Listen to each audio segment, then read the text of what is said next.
ಬೆಂಗಳೂರಿನಲ್ಲಿರುವಂತಹ drugs ಜಾಲವೊಂದನ್ನು ಪೊಲೀಸರು ಭೇದಿಸಿದ್ದಾರೆ ಅನ್ನೋದು ಗೊತ್ತಾಗ್ತಾ ಇದೆ. ಈ ಆಪರೇಷನ್ ನಡೆಸಿದ್ದೇ ಇಂಟ್ರೆಸ್ಟಿಂಗ್ ವಿಚಾರ. ಡ್ರಗ್ ಪೆಡ್ಲಿಂಗ್ ವಿರುದ್ಧ ಚುರುಕಿನ ಆಪರೇಷನ್ ಬೆಂಗಳೂರಿನಲ್ಲಿ. ಹೆಬ್ಬಾಳ ಪೊಲೀಸರು ಮೂರು ಬಾರಿ ಡಿಫರೆಂಟ್ ಆಗಿ ದಾಳಿ ಮಾಡಿರುವಂಥದ್ದು. 3 ಬಾರಿ 3 ಡಿಫರೆಂಟ್ ರೀತಿಯಲ್ಲಿ ಡ್ರಗ್ ಪೆಡ್ಲರ್ಗಳ ಮೇಲೆ ದಾಳಿ ಮಾಡಿ ಲಾಕ್ ಮಾಡಿದ್ದಾರೆ. ಪೆಡ್ಲರ್ಗಳನ್ನು ಕೆಡ್ಡಾಕೆ ಕೆಡವಿದ ಪೊಲೀಸರಿಗೆ ಸಿಕ್ಕಿದ್ದು ಕೋಟಿ ಬೆಲೆ ಬಾಳುವಂತಹ ಡ್ರಗ್ಸು. ಆಗಾಗ ಈ ರೀತಿಯ ದಾಳಿಗಳಾಗ್ತಾನೆ ಇರುತ್ತೆ. ಬಟ್ ಎಷ್ಟೇ ದಾಳಿಗಳನ್ನು ಮಾಡಿದರೂ ಕೂಡ ಬೆಂಗಳೂರಿನಲ್ಲಿ ಈ ಡ್ರಗ್ಸ್ ಜಾಲವನ್ನು ಸಂಪೂರ್ಣವಾಗಿ ಬುಡ ಸಮೇತ ಕಿತ್ತಾಕೋದಕ್ಕಾಗ್ತಾ ಇಲ್ಲ. ಯಾವುದೋ ಒಂದು ರೂಪದಲ್ಲಿ ಡ್ರಗ್ಸ್ ಸರಬರಾಜನ್ನು ನಿರಂತರವಾಗಿ ಕಿಡಿಗೇಡಿಗಳು ಮಾಡ್ತಾನೆ ಇದ್ದಾರೆ. ಬಟ್ ಬೆಂಗಳೂರು ಪೊಲೀಸರು ನಿರಂತರವಾಗಿ ಅಂಥವರ ವಿರುದ್ಧ ಸಮರವನ್ನು ಕೂಡ ಸಾರಿರುವಂಥದ್ದು. ಹಾಗಾದರೆ ಹೇಗೆ ಮಾಡ್ತಾ ಇದ್ರು ಈ ಡ್ರಗ್ ಪೆಡ್ಲಿಂಗನ್ನು? ಚೇರು ಟೇಬಲ್ನಲ್ಲಿ ಡ್ರಗ್ಸ್ ಇಟ್ಟು ಮಾರಾಟ ಮಾಡ್ತಾ ಇದ್ರಂತೆ.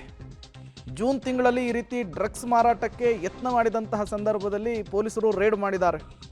4 ಜನ ಡ್ರಗ್ಸ್ ಪೆಡ್ಲರ್ಗಳನ್ನು ಪೊಲೀಸರು ಅರೆಸ್ಟ್ ಮಾಡಿದ್ದಾರೆ. ಈ ವೇಳೆ ಬರೋಬ್ಬರಿ 5 ಕೋಟಿ ರೂಪಾಯಿ ಮೌಲ್ಯದ ಡ್ರಗ್ಸನ್ನು ಬೆಂಗಳೂರು ಪೊಲೀಸರು ಸೀಸ್ ಮಾಡಿರುವಂಥದ್ದು. ಹಾಗಾದರೆ ಹೆಂಗೆ ಸಪ್ಲೈ ಆಗ್ತಾ ಇತ್ತು? ಚೂಡಿದಾರು ಡ್ರೆಸ್ನಲ್ಲಿ ನೈಜೀರಿಯಾ ಟೀಮು ಡ್ರಗ್ಸನ್ನು ಸಪ್ಲೈ ಮಾಡ್ತಾ ಇತ್ತು. ಚೂಡಿದಾರ್ ಒಳಗಡೆ ಡ್ರಗ್ಸನ್ನು ಇಟ್ಟು ಮಾರಾಟಕ್ಕೆ ಯತ್ನ ಮಾಡ್ತಾ ಇತ್ತು. ಓರ್ವ ಮಹಿಳೆ ಸೇರಿ 5 ಆರೋಪಿಗಳನ್ನು ಇದೇ ವಿಚಾರಕ್ಕೆ ಸಂಬಂಧಪಟ್ಟಂತೆ ಅರೆಸ್ಟ್ ಮಾಡಲಾಗಿದೆ. ಚೂಡಿದಾರ್ನಲ್ಲಿ ಬರೋಬ್ಬರಿ ಸಿಕ್ಕಿದ್ದು 37 ಕೋಟಿ ರೂಪಾಯಿಯ ಡ್ರಗ್ಸ್ ಅನ್ನೋದು ಗೊತ್ತಾಗ್ತಾ ಇದೆ. ಮತ್ತೊಂದು ಕಡೆ ಚಾಕೊಲೇಟ್ನಲ್ಲಿ ಡ್ರಗ್ಸ್ ಇಟ್ಟು ಮಾರಾಟಕ್ಕೆ ಯತ್ನ ಮಾಡ್ತಾ ಇದ್ರು. ಚಾಕೊಲೇಟ್ ಕಲರ್ನಲ್ಲಿ ಡ್ರಗ್ಸನ್ನು ಇರಿಸಿ ಮಾರಾಟಕ್ಕೆ ಯತ್ನ ಆಗ್ತಾ ಇತ್ತು ಕವರ್ನಲ್ಲಿ. ಈ ವಿಧಾನವನ್ನು ಕೂಡ ಪತ್ತೆ ಮಾಡಿದ್ದಾರೆ ಹೆಬ್ಬಾಳ ಪೊಲೀಸರು. 5 ಆರೋಪಿಗಳನ್ನು ಇದೇ ವಿಚಾರಕ್ಕೆ ಸಂಬಂಧಪಟ್ಟಂತೆ ಅರೆಸ್ಟ್ ಮಾಡಲಾಗಿದೆ. ಇಲ್ಲಿ ಸಿಕ್ಕಿದ್ದು 35 ಕೋಟಿ ರೂಪಾಯಿಯ ಡ್ರಗ್ಸು.